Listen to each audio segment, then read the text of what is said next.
চট্টগ্রাম ১২ পটিয়া সংসদীয় আসনে ধানের শীষ প্রতীকের প্রার্থী এনামুল হক এনামের নির্বাচনী প্রচারণা নতুন মাত্রা পেয়েছে। বুধবার দিনভর পটিয়া উপজেলার বিভিন্ন এলাকায় তিনি ব্যাপক গণসংযোগ ও একাধিক সংক্ষিপ্ত পথসভা করেন। বুধবার ২৮ জানুয়ারি দুপুরে কেলিশহর ইউনিয়নের বিভিন্ন গ্রামের সাধারণ মানুষের সঙ্গে সরাসরি মত বিনিময় করেন এনামুল হক এনাম। এ সময় তিনি ভোটারদের কাছে ধানের শীষ প্রতীকে ভোট প্রার্থনা করেন। পরে সন্ধ্যায় পটিয়া পৌরসভার ৬ নম্বর ওয়ার্ডের গুরুত্বপূর্ণ মোড় ও ব্যস্ত এলাকায় অনুষ্ঠিত হয় সংক্ষিপ্ত পথসভা। পথসভায় বক্তব্যে এনামুল হক এনাম বলেন, পটিয়াকে মাদক, সন্ত্রাস ও কিশোর গ্যাংয়ের কবল থেকে মুক্ত করতে তিনি কঠোর অবস্থান নেবেন।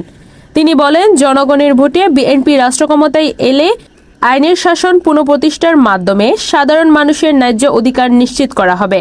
তিনি আরও বলেন, যুব সমাজকে কর্মসংস্থানের মাধ্যমে স্বাবলম্বী করা, কৃষকের উৎপাদিত পণ্যের ন্যায্য মূল্য নিশ্চিত করা এবং সাধারণ মানুষের জন্য সহজ ও মানসম্মত চিকিৎসা সেবা নিশ্চিত করাই বিএনপির মূল লক্ষ্য।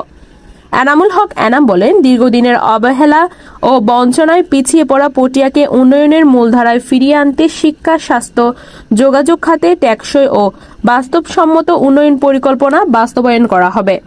ধর্মবর্ণ নির্বিশেষে সকল মানুষের নিরাপত্তা, মর্যাদা ও অধিকার রক্ষায় বিএনপি সবসময় আপোষহীন থাকবে বলেও তিনি আশ্বাস দেন।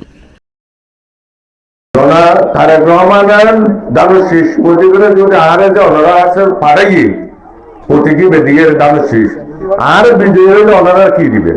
ওনারা কি দিব?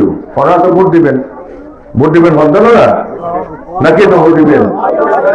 তখন আমাদের দিব তো বেহা করে ভোট দেব, বাক্স পুরে দেখবো ইনশাল্লাহ। এখন তারেক রহমানের ঘোষণাকে ধর্ম যার যার, বাংলাদেশ সবার মাফ করলাই একটা ফ্যামিলি কার্ড।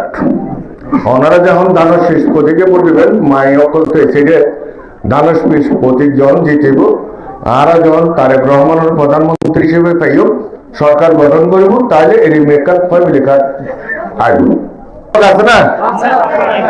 আবার কৃষক অফার আছে, কৃষকগুলোর অফার আসলে ওনারা যদি কৃষক ভাই বোন সকলের যদি দানত শিশুরে ভোট দিয়ে জয়যুক্ত করে করেন আর তারেক রহমান যদি সরকার গঠন করে বিএনপি তখন এর মেকান কৃষক কার্ডটা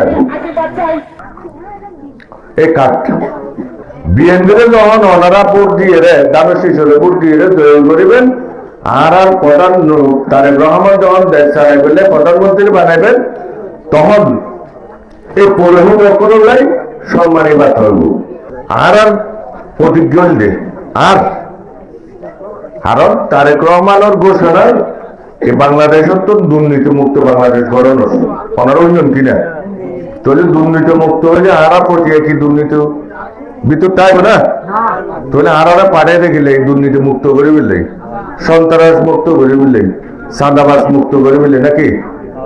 এই যে কিশোর গ্যাং জীবন আর এই এলাকার নেতা আর এই এলাকার বড় বড় নেতা করে হাজিয়ে অনুরোধ করছুম এই সমস্ত কিশোর গ্যাং মাদক টাদক ওনারা তালিকা করার নত ওনারা দায়ী থাকবেন।